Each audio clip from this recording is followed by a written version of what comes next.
ఈరోజు ఏదైతే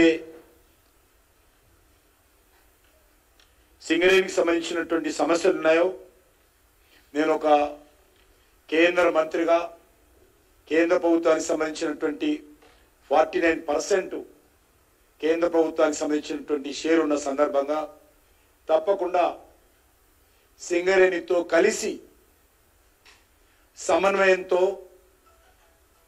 సింగరేణి కార్మికుల సంక్షేమం కోసం కృషి చేస్తామని ఈ సందర్భంగా మనవి చేస్తున్నాను. నేను సింగరేణి యాత్ర పేరు మీద సింగరేణిలో ఉన్నటువంటి అన్ని బొగ్గు బావుల్లో విస్తృతంగా పర్యటించిన వ్యక్తి నేను. అదృష్టవశాత్తు ఆ యొక్క కోల్ మినిస్ట్రీ ఈరోజు నాకు రావడం జరిగింది. కాబట్టి నేను సింగరేణి కార్మికులకు మనవి చేస్తా ఉన్నాను. నరేంద్ర మోడీ గారి ప్రభుత్వము సింగరేణి కార్మికుల కోసం అన్ని రకాలుగా చర్యలు తీసుకుంటాము. సింగరేణికి ఒరిస్సాలో 2015లో ఒక బొగ్గు అని శాంక్షన్ చేస్తే ఇంతవరకు అది ప్రారంభించుకోలేదు పని. ఒరిస్సాలో వచ్చారు నామినేటెడ్ బేసిస్ మీద. అక్కడ రాష్ట్ర ప్రభుత్వం సహకారం అందించలేదని చెప్తున్నారు.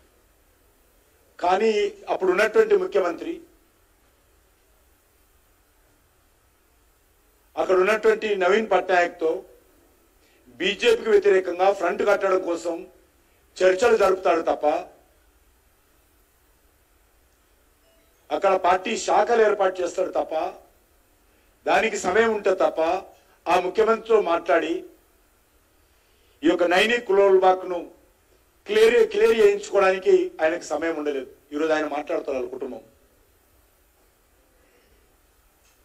ఒరిస్సాలో నైని కోల్ బ్లాక్ 2015లో మంజూరు చేస్తే సింగరేణికి ఇంతవరకు క్లియరెన్సెస్ పూర్తి కాలేదు, ఇంతవరకు ప్రొడక్షన్ పూర్తిగా స్టార్ట్ కాలేదు. మరి నీకంతా సింగరేణి మీద ప్రేమ ఉంటే ఒరిస్సాకు అనేక సార్లు వెళ్ళావు కదా, లేకపోతే ఆ ముఖ్యమంత్రితో మాట్లాడావు కదా, బీజేపీ వ్యతిరేకంగా రాజకీయ ఫ్రంట్ కట్టడం కోసం దోస్తాన చేశావు కదా, మరి కనీసం ఆ వెళ్ళినప్పుడు ఈ నైని కోల్ బ్లాక్ సంబంధించిన క్లియరెన్స్ మద్దతు రాష్ట్ర ప్రభుత్వం నుంచి కోరినట్లయితే ఇప్పటికల్లా ప్రొడక్షన్ వచ్చేది కదా. ఒక Naini coal block 15% production 15% production అక్కడ నుంచే సింగరేణి తెచ్చుకోవచ్చు. కానీ దానికి తీరికలేదు ఆయన. ఈరోజు అనేక రకాలుగా మాట్లాడుతూ ఉన్నారు. మేమేదో కేంద్ర ప్రభుత్వం పూర్తిగా సింగరేణిని ప్రైవేటైజ్ చేస్తుందని 1కి 10 సార్లు ఏదైనా చేయబోయేది చెప్తా మేము ముందే, మీలాగా కాదు. మీరు చెప్పింది చేయరు. ముఖ్యమంత్రి దళిత ముఖ్యమంత్రి చేస్తామన్నారు, చేయలే.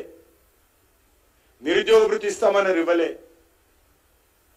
ఉచిత ఎరువులు ఇస్తామన్నారు, ఇవ్వలే. రైతులు రుణమాఫీ చేస్తామన్నారు, సకాలంలో చేయలే. ఉద్యోగాల భర్తీ చేయలే. రేషన్ కార్డులు ఇవ్వలే. మీరు ఈరోజు మోడీ గారిని విమర్శిస్తారు, కేసీఆర్ కుటుంబం.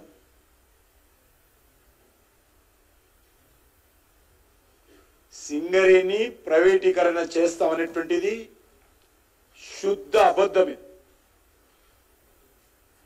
నరేంద్ర మోడీ గారు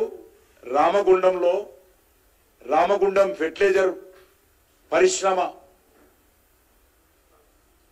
ఉత్పత్తి ప్రారంభించిన తర్వాత దాని ఇనాగ్రేషన్కి వచ్చి స్వయంగా సింగరేణి జోన్లో రామగుండంలో సింగరేణి కార్మికులకు హామీ ఇచ్చారు. తప్పుడు ప్రచారం చేస్తున్నది ఇక్కడ ఉన్నటువంటి ప్రాంతీయ పార్టీ ప్రభుత్వము. మేము ఎట్టి పరిస్థితుల్లో ప్రైవేటైజేషన్ చేయమన్నాం. ఈరోజు నా దగ్గర 12 సింగరేణితో కలిపి 13 పరిశ్రమలు ఉన్నాయి. అద్భుతంగా నడుస్తూ ఉన్నాయి.